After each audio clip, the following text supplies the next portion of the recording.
Now, concerning the matters about which he wrote, it is well for a man not to touch a woman, but because of cases of sexual immorality, each man should have his own wife and each woman her own husband. The husband should give to his wife conjugal rights, and likewise the wife to her husband. For the wife does not have authority over her own body, but the husband does. Likewise, the husband does not have authority over his own body, but the wife does.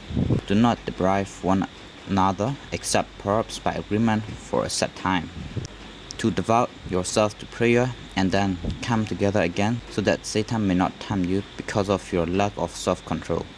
This I say by way of concession, not of command. I wish that all were as I myself am, but each has a particular gift from God, one having one kind and another a different kind. To the unmarried and the widows, I say that it is well for them to remain unmarried as I am. But if they are not practicing self-control, they should marry, for it is better to marry than to be aflame with passion.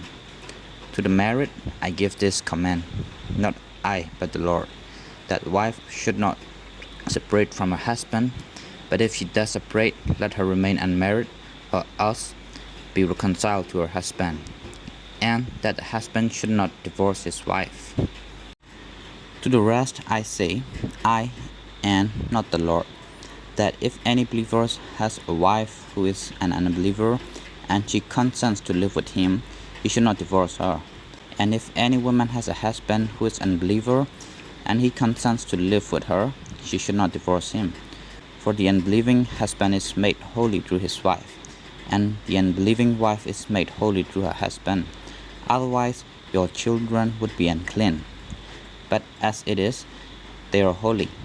But if the unbelieving partner separates, let it be so. In such a case, the brother or sister is not bound. It is to peace that God has called you. Wife, for all you know, you might save your husband. Husband, for all you know, you might save your wife. However that may be, let each of you lead the life that the Lord has assigned, to which God called you. This is my rule in all the churches. Was anyone at the time of his call already circumcised? Let him not seek to remove the marks of circumcision. Was anyone at the time of his call uncircumcised? Let him not seek circumcision. Circumcision is nothing, and uncircumcision is nothing, but obeying the commandments of God is everything. Let each of you remain in the condition in which you were called. Were you a slave one call? Do not be concerned about it. Even if you can gain your freedom, make use of your present condition now more than ever. For whoever was called in the Lord as a slave is a free person belonging to the Lord, just as whoever was free when called in a slave of Christ. You were bought with a price. Do not become slaves of human masters. In whatever condition you were called, brothers and sisters, there remain with God.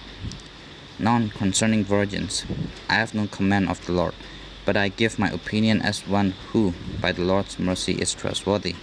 I think that, in view of the impending crisis, it is well for you to remain as you are. Are you bound to a wife? Do not seek to be free. Are you free from a wife? Do not seek a wife. But if you marry, you do not sin.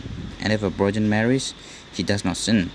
Yet those who marry will experience distress in this life, and I would snare you that.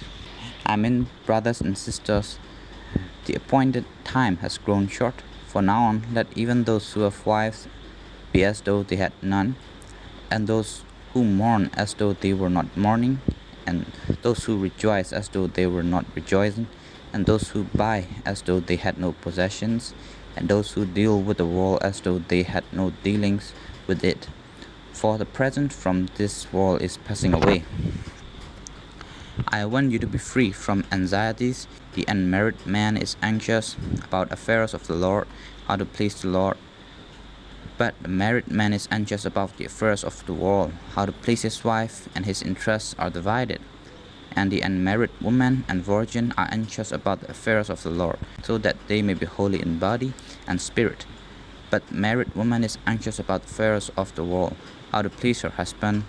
I say this for your own benefit, not to put any restraint upon you, but to promote good order and unhindered devotion to the Lord. If anyone thinks that he is not behaving properly toward his fiancée, if his passions are strong, and so it has to be, let him marry as he wishes. It is no sin. Let them marry. But if someone stands firm in his resolve, being under no necessity, but having his own desire under control, and has determined his own mind to keep her as his fiancée, he will do well. So then, he who marries his fiancée does well, and he who refrains from marriage will do better. A wife is bound as long as her husband lives. But if husband dies, she is free to marry anyone she wishes, only in the Lord. But in my judgment, she is more blessed if she remains as she is. And I think that I too have the Spirit of God.